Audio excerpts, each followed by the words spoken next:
All right, we're good then. All right. Hi, everybody. My name is Jay Kaplan. I use he, him, his pronouns, and I'm the staff attorney for the ACLU of Michigan's LGBTQ plus project. And Jenny asked me to come here tonight just to maybe provide a little bit of updates of things that are happening right now in our state and at the national level, and then to try to answer any questions that some of you may have. So, of course, happy Pride Month and a lot of activities and stuff happening all around the state. And probably the most important thing with related to gender affirming healthcare is we are waiting a decision from the United States Supreme Court that could come any day now in a case called Scrimeti. And that involves Tennessee's law that was passed by their legislature that prohibits gender affirming healthcare for transgender youth. And it mirrors more than 24 other states that have passed similar bans.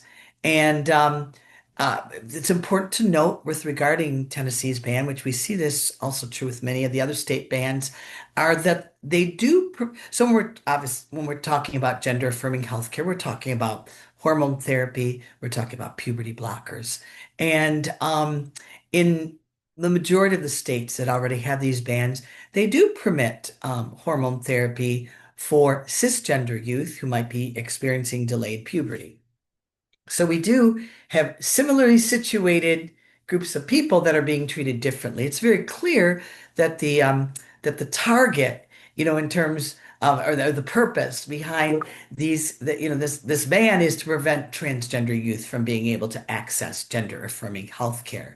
So, when we talk about this issue about these bans, it raises a lot of issues. It raises the issues about parental autonomy and the privacy of families to make very, private, personal, sensitive healthcare decisions for their children in consultation with their doctors. And when can the government interfere with that? Now, that is an important issue, but that's not the issue that's before the United States Supreme Court. What's before the United States Supreme Court is the issue of equal protection. Equal protection is a clause that's in our United States Constitution. And it says at any time that the government singles out an individual or person for differential treatment, it triggers this constitutional analysis. And I'm going to try not to get too wonky on anything, but so there's three levels of constitutional scrutiny.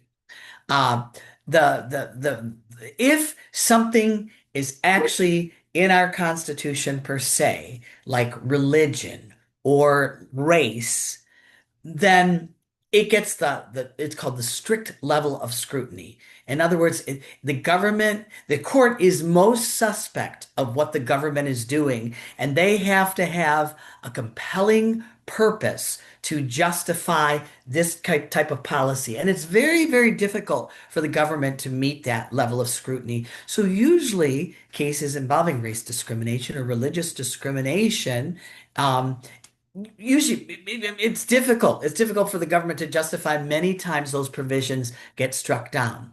The next level of scrutiny is called heightened scrutiny, and it usually involves the issue of gender and sex.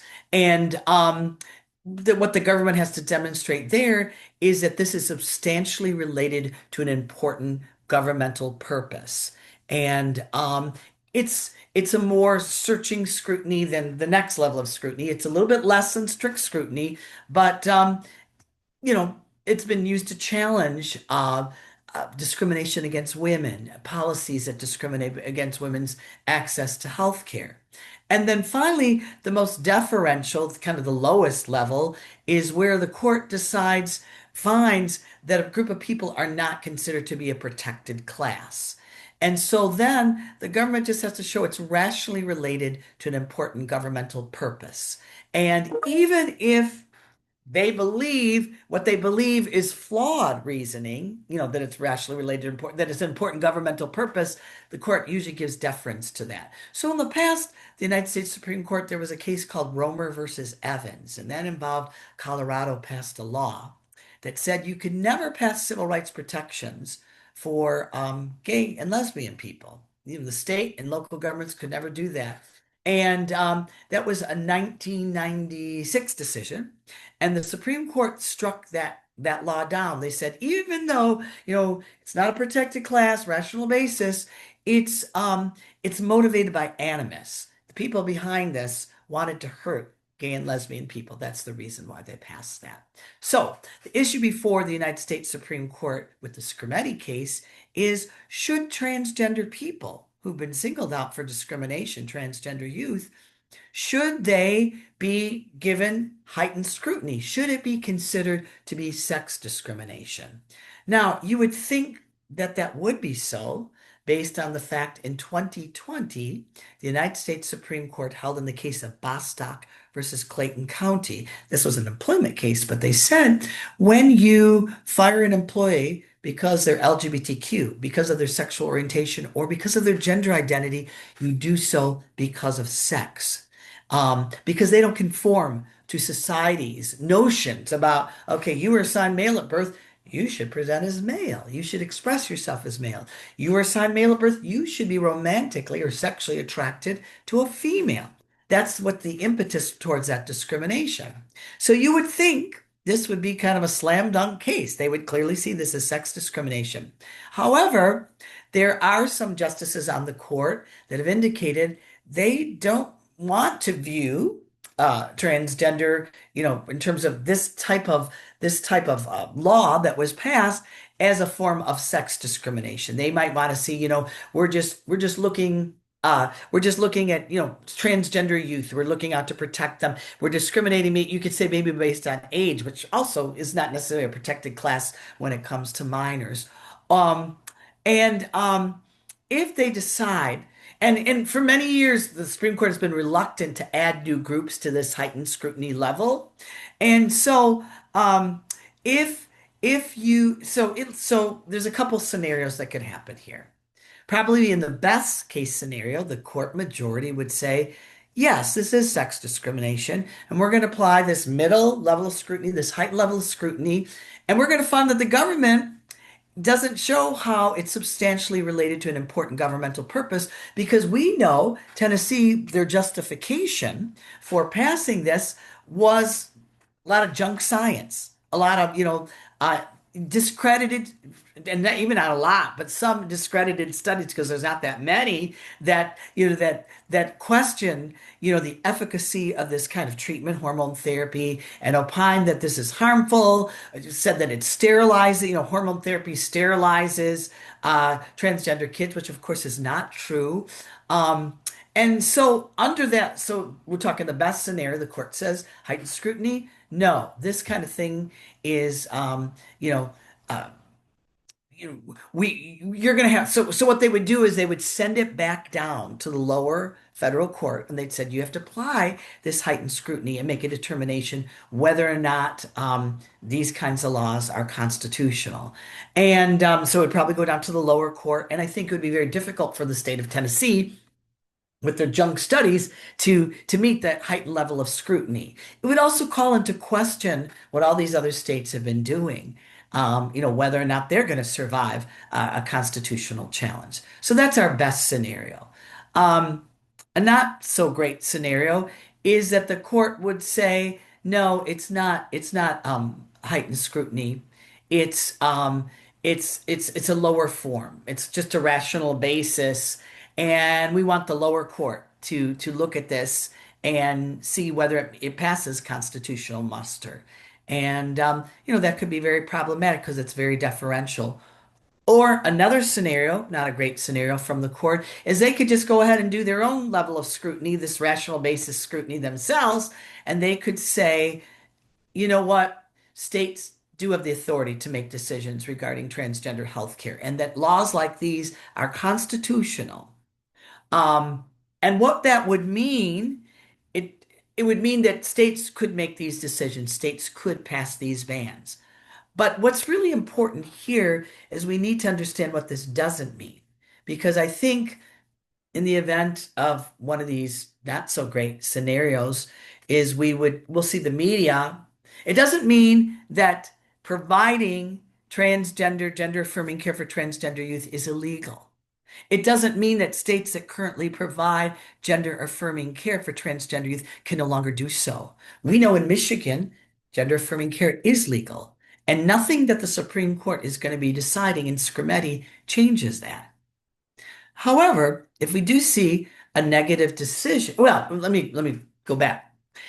And we also know, well, I'm trying to think what I should put for. So we know that we can continue providing this gender affirming care. What we also know and have legitimate fears about, if the court says that these kinds of things are constitutional, we will probably see states that have banned gender affirming care for youth to try to ban gender affirming care for adults because the court has kind of given their stamp that, this kind of thing is okay. It's rationally related to an important governmental purpose. It's within the purview of the state's authority. We probably will also see more pressure by the Trump administration.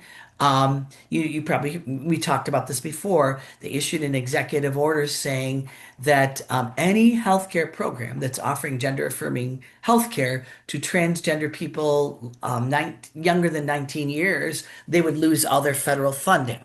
Now, that executive order has been challenged in two federal court cases. And in one case, this is the case that the ACLU brought, it's called PFLAG versus Trump. A federal judge in Maryland issued a nationwide injunction. What that meant is while we're reviewing this case to see about its constitutionality, we're going to put a hold. We're going to say to the government, you can't enforce this executive order because we think there's a reasonable likelihood that the people challenging this are going to prevail. They're going to be able to show that this is unconstitutional. So that executive order, despite some of the threats from this administration, cannot be implemented at this time.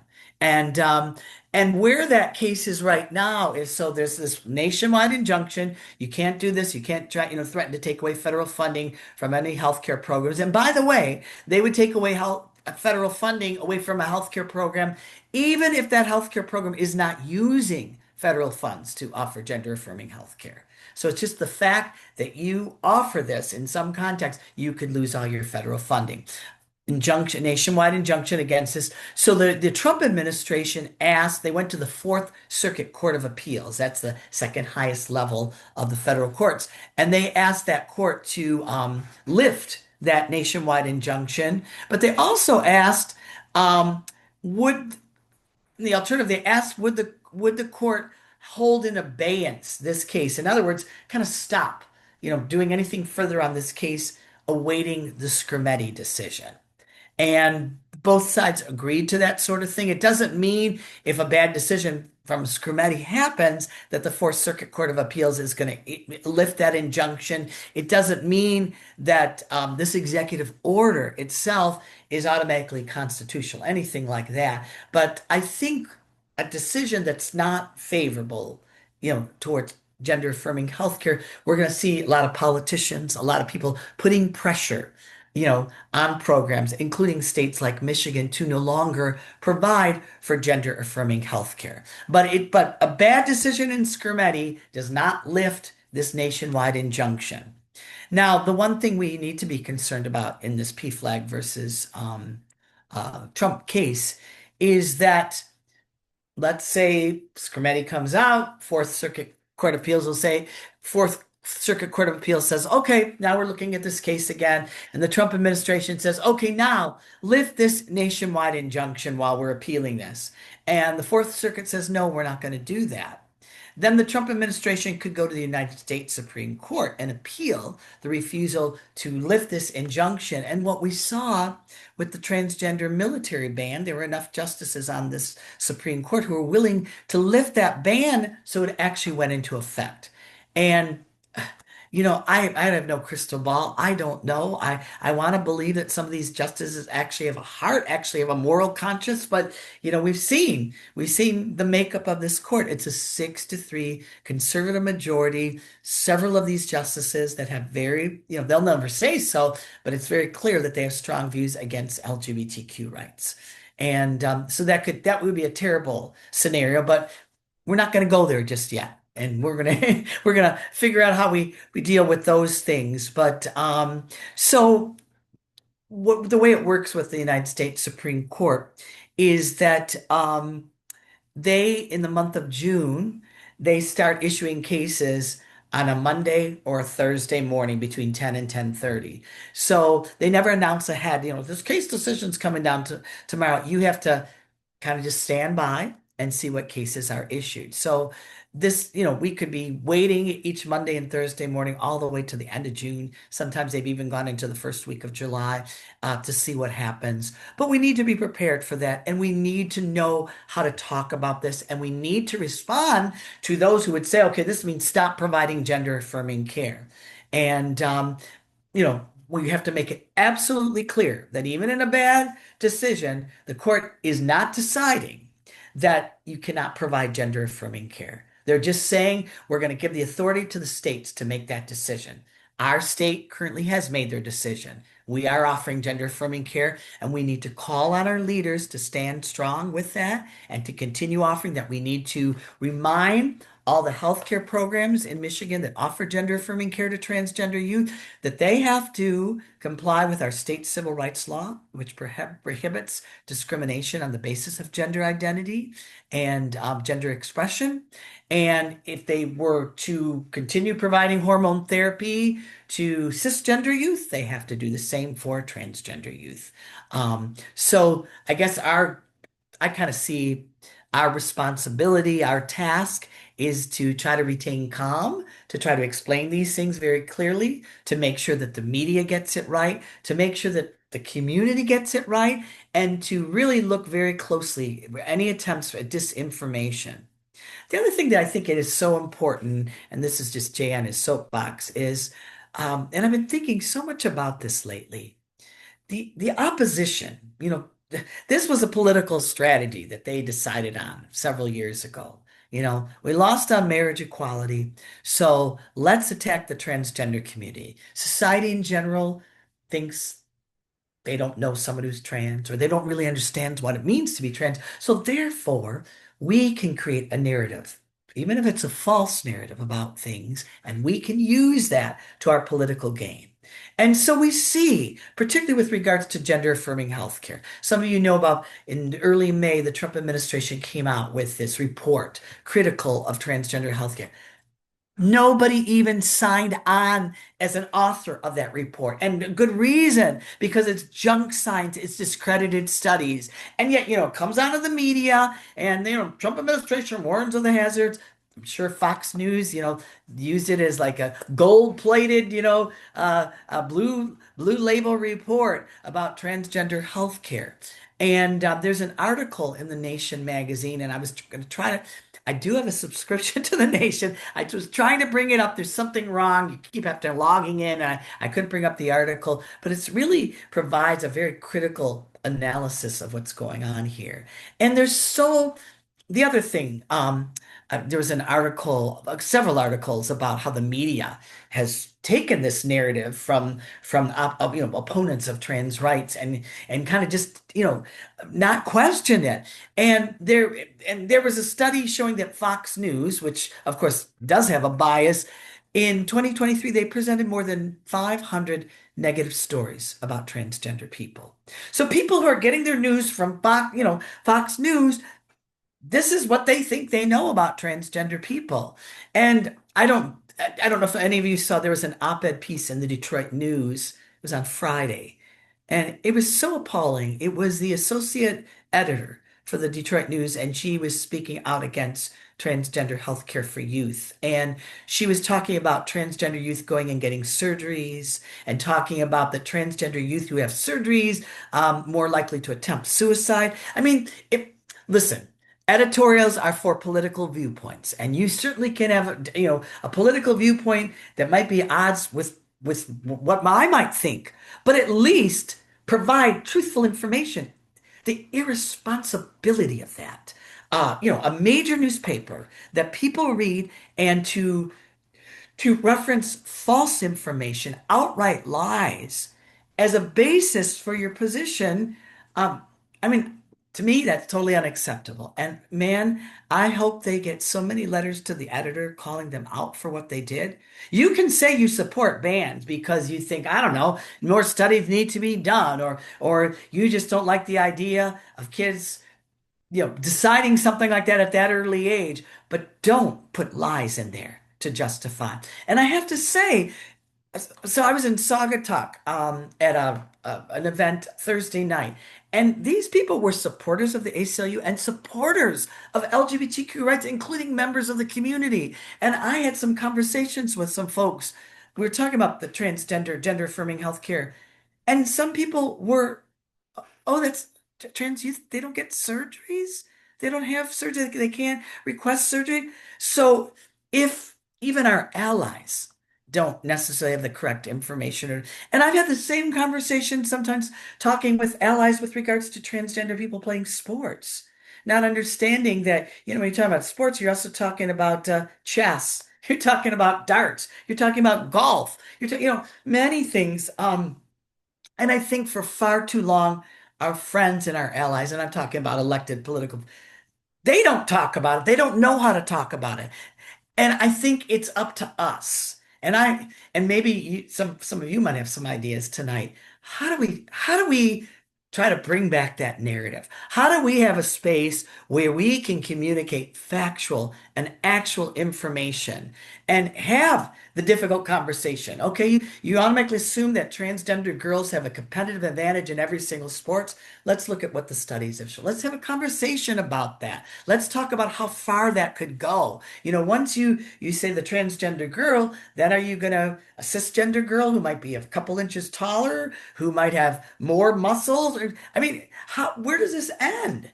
And so we really do need to have these conversations. And I think what's going to happen as a result of this committee decision, there will be, the media bringing up some of this false information. And it's so interesting. One of the things and during the committee arguments, there were certain members of the United States Supreme Court. They didn't care that some of this stuff was discredited. They didn't care that some of this information was false. In their rational basis, they would be ready to defer to the government because the government's not saying we want to hurt trans kids. They're saying, oh, we're concerned about trans kids. And so and what I think is so disingenuous about that is because these very policies do hurt trans kids and they do deny them, I don't have to convince anybody here for many what could be life-saving, medically necessary treatment. And it's just so wrong. So like I said, the month of June, anytime now, we're going to get that decision, how we react to it, how we message with this. Um, I'm going to make an ask of all of you. If you hear any rumblings about any of your programs thinking they have to close down, if they're in a negative decision, or if they're getting threatening letters, from administration, or hearing of anything, related to trying to stop providing gender affirming care, please let us know about it. And we will try to do whatever we can to make it clear to these people running these programs that there's nothing in this decision that has prevented you from being able to do this. The other thing that I want to mention is that we do have legislation in Michigan that was introduced in the House that would put a ban on gender affirming care and would actually charge doctors with losing their license, professionals for offering gender affirming care, and could also provide for criminal prosecution. Now, this is being introduced in the House. The House is controlled by the Republican majority, which since taking the majority in January, they've already introduced 9 anti-trans pieces of legislation because, of course, they have no other ideas of how to address any other real problems affecting Michigan, so they just keep coming back to this sort of thing. Should a bad decision come out from Scrimeti, we'll probably hear more rumblings within the House. Now's the time. Now's the time. Let's do the committee hearing. Let's get this passed out. And the thing that, our safety net right now is that the state Senate is a Democratic majority, and it's unlikely it would pass the state Senate. And we are hopeful that, our governor, I believe that she would veto some kind of legislation. So through 2026, I think we're good, in terms of stopping this sort of thing to do from happening.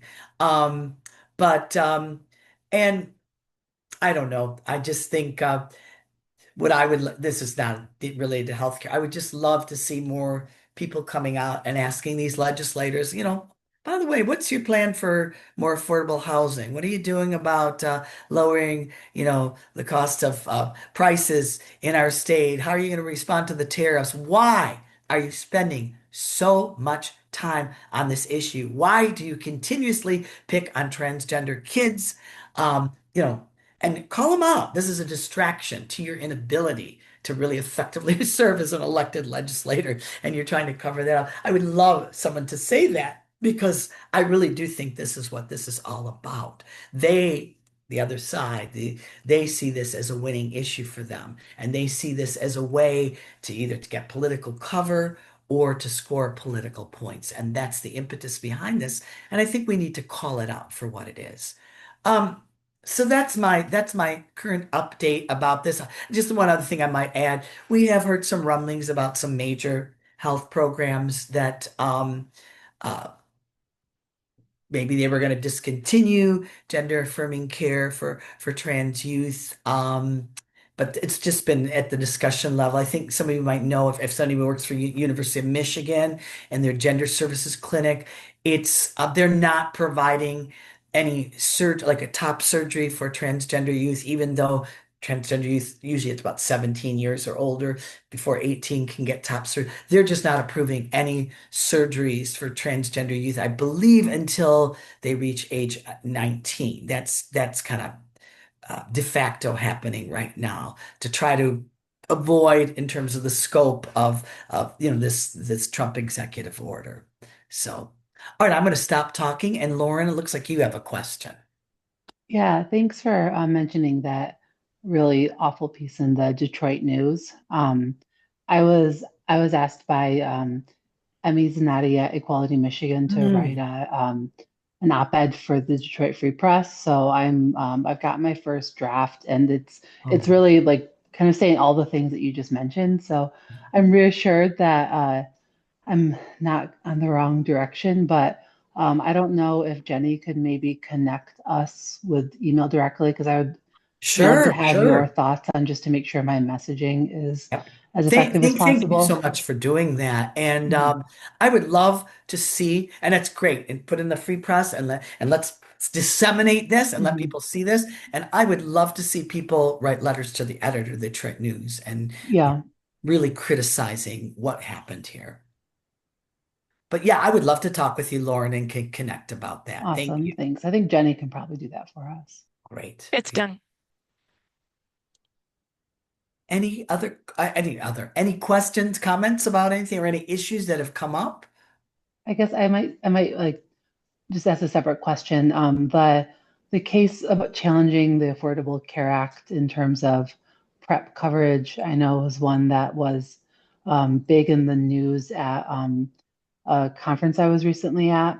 Mhm. Um, I wasn't sure if that was something that your group has had the bandwidth to devote any time to right now, because I know there's just been so much Mhm. going on intentionally to try to distract us. Sure. I don't know if we're directly involved in that lawsuit, but I'm sure, certainly sure we support it. And if there comes the opportunity to submit what's called an amicus brief, front of the court brief in support of position, I'm sure we will be involved in one way or another. I'll try to follow up and get information what the status is of that legal challenge. The ACLU has filed more than 100 lawsuits against the Trump administration. When I say the ACLU, I mean nationally, and we work with all our different state affiliates. And we've been successful. We've been able to get injunctions against the administration. I think this was a couple of weeks ago, in about 69 of those cases so far. So the thing is, we have checks and balances in our government, and we expect our legislature to provide any checks. That's not happening. Not happening with this Republican-controlled Congress. It's a rubber stamp to the executive branch.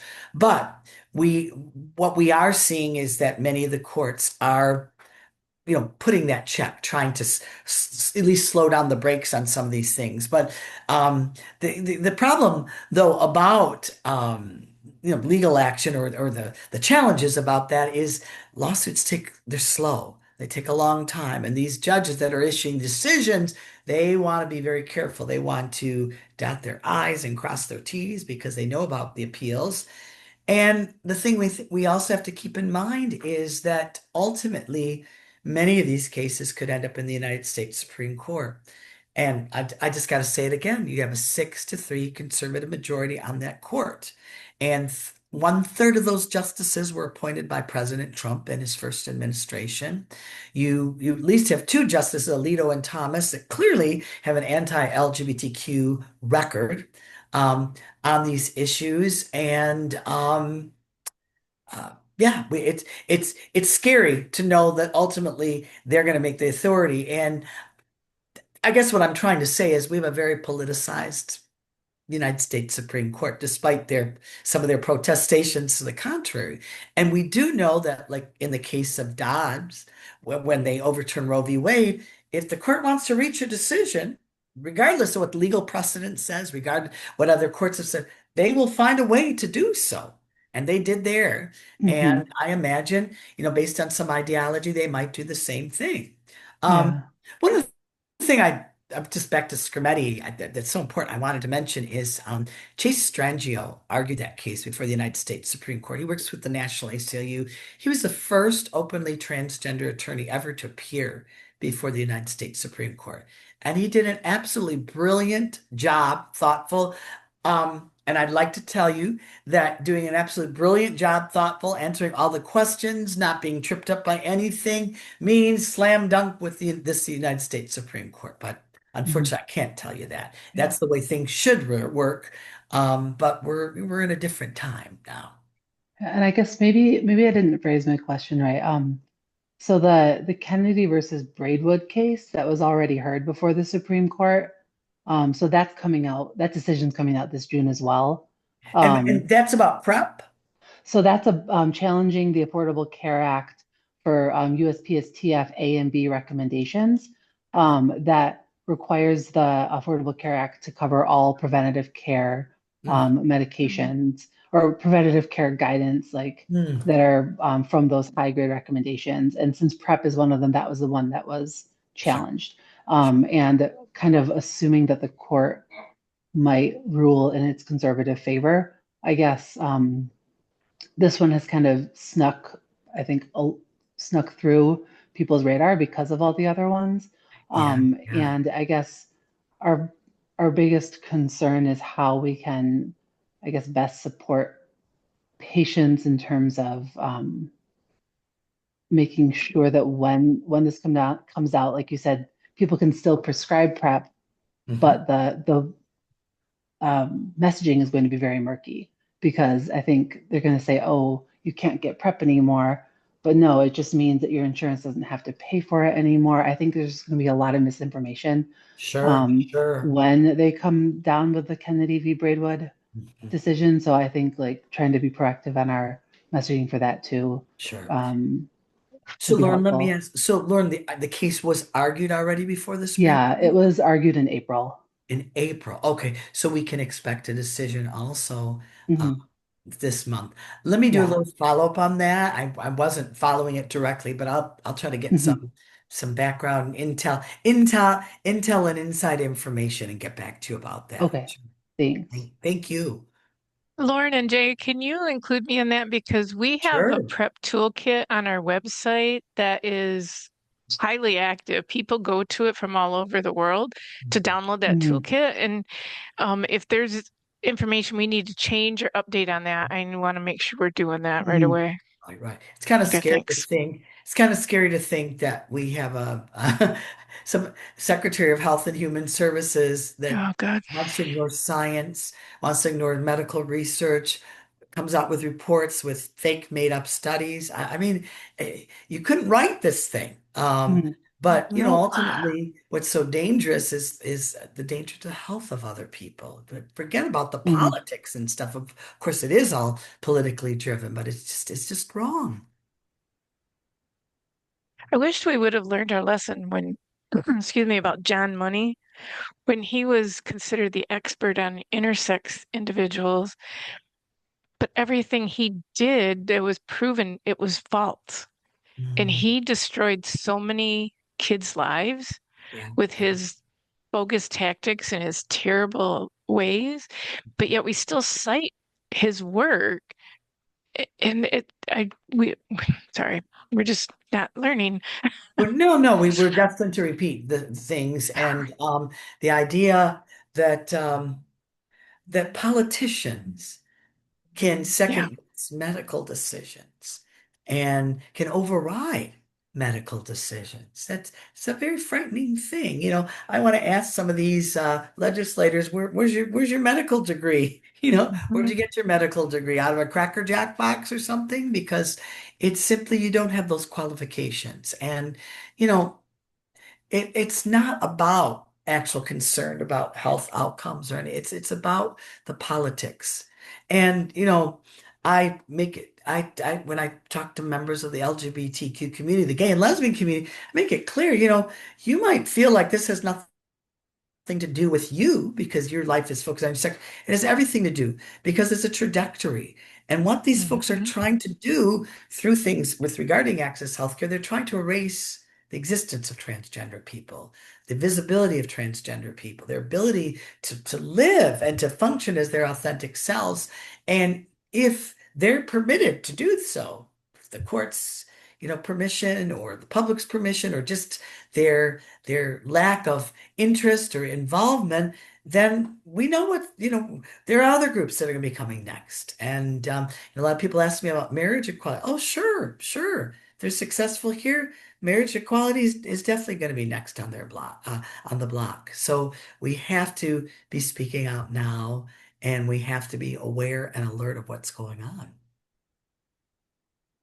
Yeah, I heard from somebody that they're a family medicine doctor at a federally qualified health center in California, and they are working with their health system and with their 340B program to see if they can stockpile a year's worth of HRT Mm. for their existing patients that they already know are on HRT. If they do something like that, can you think of any legal issue that, because FQHCs have such higher scrutiny, and we have two here in Grand Rapids that I've mentioned this to, so just wondering if there's options around that. Mhm. Well, I mean, like I said, gender affirming healthcare is legal in Michigan. And if people are stockpiling just to make sure there's going to be enough, to make sure there's going to be Hmm. the financial resources for that, I don't see them running afoul of any laws I mean, and I'm not an expert, in terms of medical stockpiling, but I can see reasons why people might do that. And I think I shared with this group before that we've had some conversations with the state regarding state's Medicaid program and transgender Hmm. youth. And um, the impression that I took, I could be wrong, they could deny it, was that the amount of money that the state actually spends, on in terms of using federal Medicaid dollars for transgender, gender affirming healthcare is relatively small, and that there could be a way that the state, with money figures in their budget, could move things around to be able to cover gender affirming healthcare in other ways, uh, under their Medicaid program. The other thing that's important to keep in mind too is that this budget bill that's currently before in the Senate Hmm. right now, one of the provisions would ban all forms of federal funding, Medicaid, Medicare funding for any gender affirming care for both transgender youth as well as adults. And that provision just got kind of didn't get snuck in, but definitely was put in specifically. Lauren? Yeah, I was going to ask about that. The specifically, like I'm a physician who does gender affirming hormone treatment for 18 plus, and I've got an awesome adolescent clinic I can refer to, and I know that Medicaid stipulation is going to be the biggest issue if it goes through the Senate bill, and Yeah. I'm very concerned that trans folks will be like sacrificed at the at the federal legislative level, because they will say we need to get this bill passed, or they'll somehow say it's a budget only bill and it will pass on party lines. Mhm. And like once that happens, and I as a physician then have to decide between taking patients with Medicaid or billing for Medicaid, or really even like I think they will likely decide to even allow physicians not to partner with Medicaid if they're providing gender affirming care, because I think it's such a targeted act, that I think they're going to uh, try to say it's just like the Hyde Amendment for Mhm. Mhm. reproductive for gender affirming care. However, like Right. it's Right. not, and also like the Hyde Amendment I think is reprehensible too. But really, I think like physicians are going to have to decide whether or not they take Medicaid or provide gender affirming care. Mhm. Um, and um, I was recently at a conference and we were kind of talking about whether or not for harm reduction, we may just need to completely disengage and let places like folks who are already doing all of this kind of independent of insurance continue to do telehealth care for all their patients nationwide, um, cash only, where they are able to separate from insurance, just because like patients still need to use their Medicaid to see their doctors, and like they still need to see doctors who are safe for them. I just wasn't sure like what the ACLU was thinking in terms of being able to like support physicians who do this care but don't take it, or want to be able to still like provide care for their patients who are on gender affirming hormones but not put themselves or their patients at as much risk, or if it's all just still too hypothetical. But that was a big talk. Well, I think some of it, is still in the hypothetical stage. We've seen in terms of I'll just give an example. Some of you probably deal with Blue Cross Blue Shield, and they have a policy that if it's what they consider to be outpatient surgery, they don't do pre-authorizations. And so related to facial feminization surgery, what we found is that when it comes to reimbursement, they haven't been reimbursing for the full amount of the surgery. And even if you appeal it, long story short, is the hospital, one particular hospital, Henry Ford, is losing a lot of money, having done surgery. So now if someone has Blue Cross Blue, they're requiring them to have the money up front. Hmm.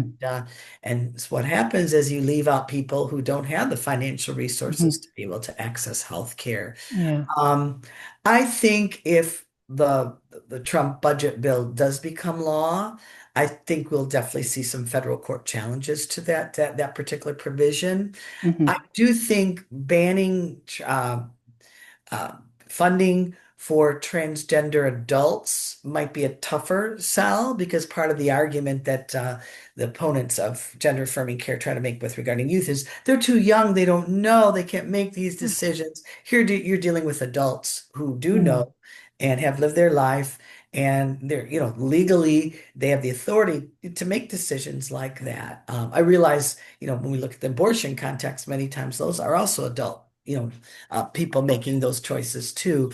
But I think we would definitely see a challenge to that.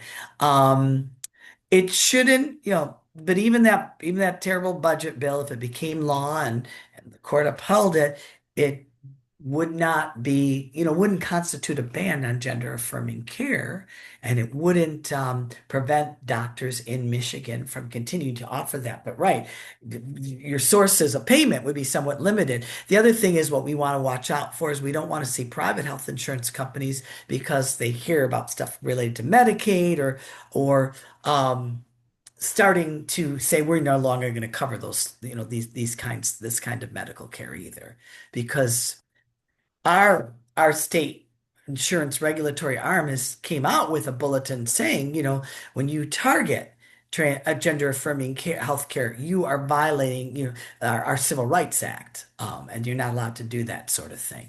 And if you hear of any insurance companies that might be saying now we're reinstating this kind of blanket ban on certain forms of gender affirming care, please let us know about that, because we definitely want to follow up and do something about it too. Jay, what about so I work with insurance companies a lot, and typically the commercial plans will often follow what the Medicaid plans are mandated to do. So the commercial plans weren't covering gender affirming care for adults, so things like surgeries until CMS said if you cover it for cisgender, you have to cover it for transgender.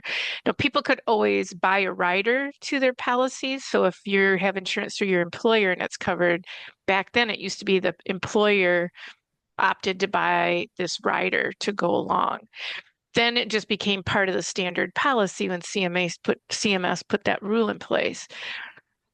I've recently heard that Priority Health reinstituted one of their guidelines that they took out supposedly in 2018 that says in order to get a prior authorization for surgery, there's a long list of prior things the patient has to do, but in there it's also that they have to be enrolled in a gender identity treatment program.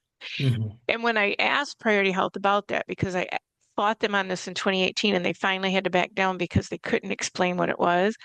This time they said, well, we only have two that we partner with, and it's Henry Ford and U of M. Henry Ford said they have no program like that. And U of M said they don't really. What it is Priority Health wants patients from this side of the state to go to Henry Ford or U of M in Detroit. My personal opinion is they do that because people are they can't do it. And so don't have to end up paying for these surgeries.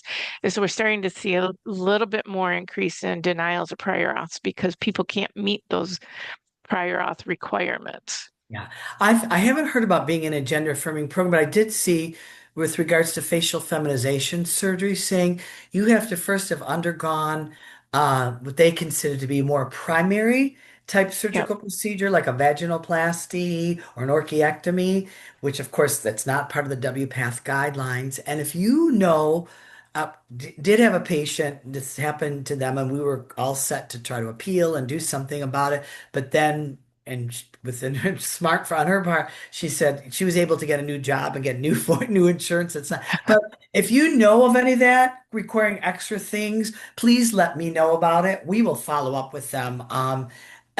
They, they can't make, put additional, it has to be reasonable additional things, and they certainly can't set up a certain tier regarding surgeries.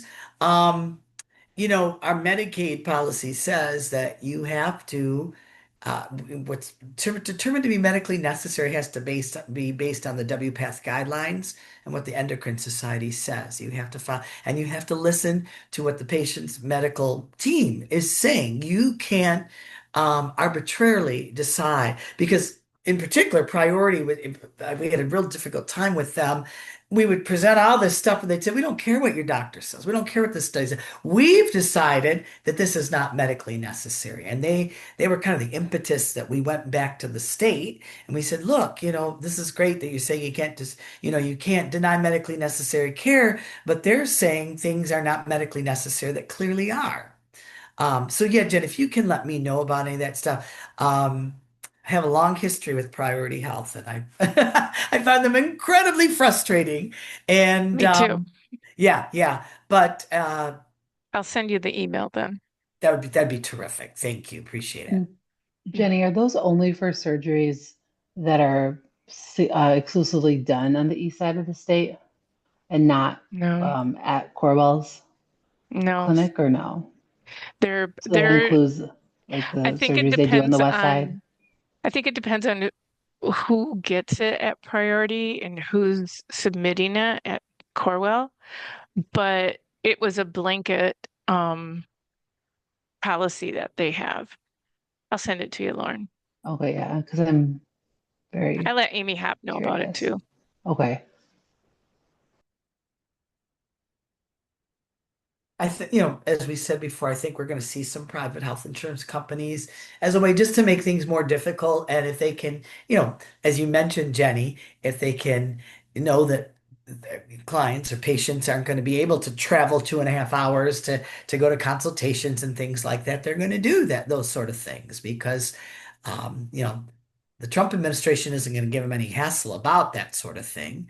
And I think the other thing that we we probably all do recognize this, is that we are in a good state for now based on our leadership and the governmental departments and stuff. But we have an election next year, and we have to be very mindful of the consequences of a different administration, a different attorney general, a different secretary of state. And it's going to be so important that we talk about these issues, and the things that we're able to hold back and to provide for people still could be at risk, in 2027.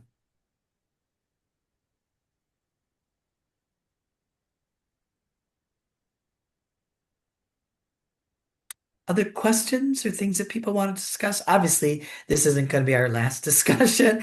And I should mention, so we're going to do, and we're doing it in conjunction with Equality Michigan, we're going to do like a town hall debriefing about the Scrimeny case. I think it's scheduled towards the end of the month, but we're going to really go through about the decision and what this means.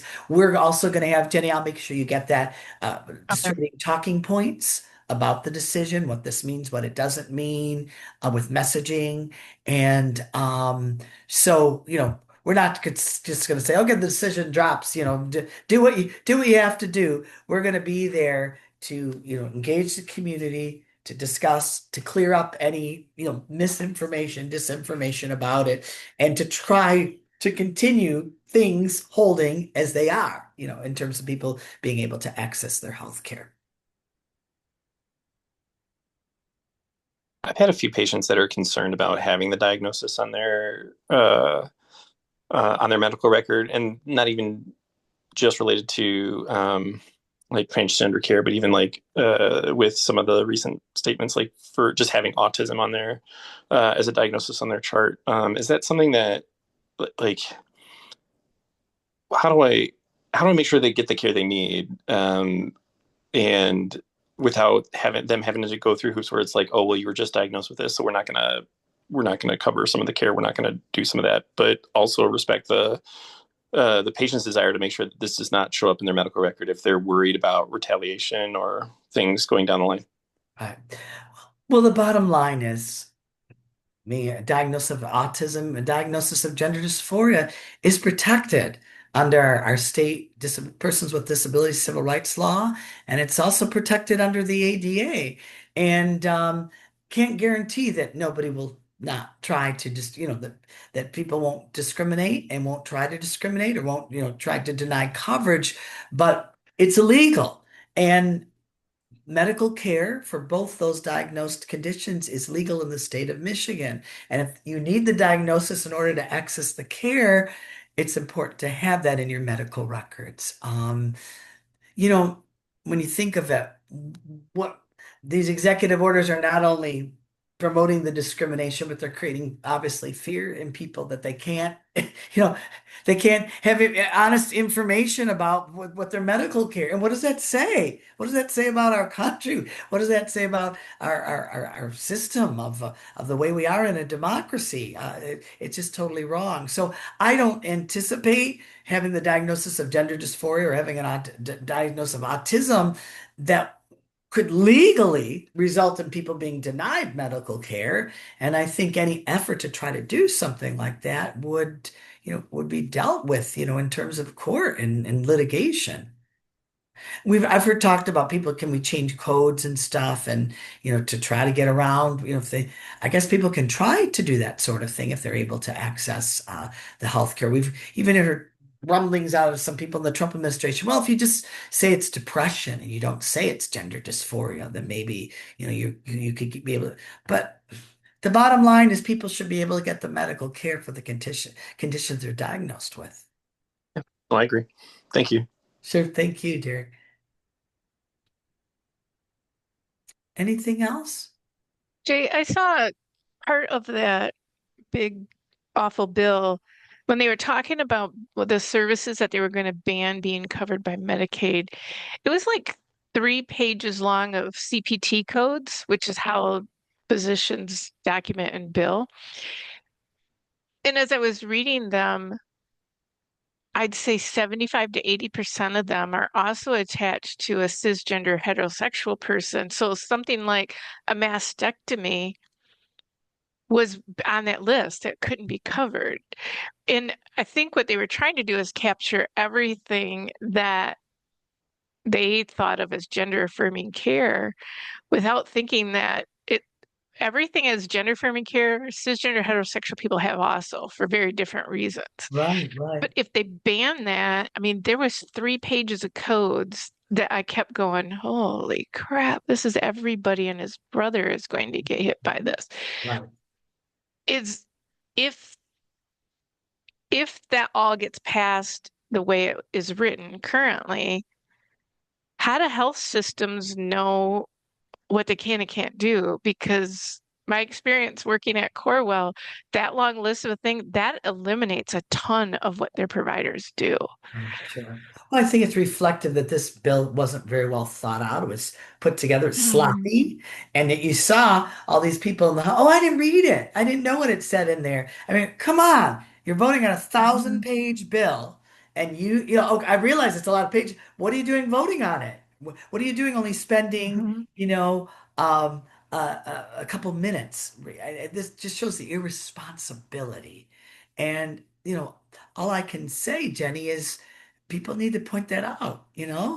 And if both our senators say they're going to oppose the bill, and I'm sure they are, let's give them reasons why they should be doing it, right? Mhm. Look at all these codes and these things they don't cover. Have them talk it, bring it out, debate it, slow things down, you know? Yeah. I mean, for as long as I've been in healthcare, getting a diagnosis of breast cancer made somebody immediately eligible for Medicaid. Whoops. And so so when I saw that, I thought, oh my gosh, the repercussions of that one Mhm. single line on these 3 pages of things, just it was mind-boggling to me to try and wrap my head around. How do Sure. you do that? Right. Well, and just once again, the irresponsibility. Is there somebody who really thinks that, a diagnosis of breast cancer, you shouldn't be able to access, mastectomy services under or that poor women or poor people who need a mastectomy surgery shouldn't have it? Who does this? Where are they coming from? It Right. doesn't Well, and make it's not even sense. poor people because private insurance doesn't cover 100% of cancer treatments. It's so they get Medicaid so they don't go into medical Right. bankruptcy. Yeah, yeah. Like, Crazy. because I know several people here work for different health systems, so I think they're all gonna get guidance from their uplines, and it's just hopefully the uplines or their legal departments are all able to get guidance from places like the ACLU in the state of Michigan, because health systems are very risk averse and they're Sure. used to getting sued, so they try and do everything they can to prevent that. So I'm Right. just hoping that people don't overreact. Not Well, people that's here, but right. their Sure. higher Well, people. we even saw your own Corewell, right? They were talking Yeah. about, stopping providing services to new patients or canceling appointments for new patients. And I think that's what this administration is hoping, through these things to instilling fear. Uh, you know, Companies getting rid of DEI policies, they don't get federal funding. Many of these companies, why would they do that? You know? But they feel that they have to, and you create this anticipatory acquiescence, which is, yeah, bad stuff.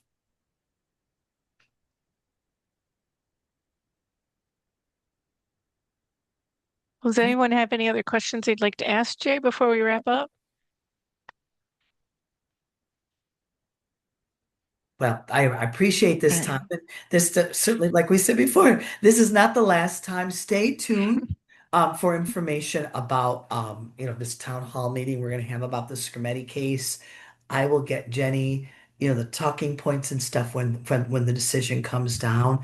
And if you once again, if you know of a healthcare program that's talking about stopping services, if you know of the insurance companies that are saying we're not covering gender affirming, related healthcare, please let me know. And like I said, Lauren, I will follow up on that case just to kind of see what the folks, the folks in the know think about what might be happening here and what would be the ramifications of a decision in that case too. All right. Thanks everybody for joining us. Jay, as always, it's lovely to see you and thank you for your wisdom and sharing your calm, optimistic outlook. I don't know about the calm and optimistic. I don't even know about the wisdom, but I appreciate you giving me the time to to sometimes get on my soapbox. I love your soapboxes though. Thank you. So Have a everyone great one. try and have a good Pride Month. Take care. All right. Good night.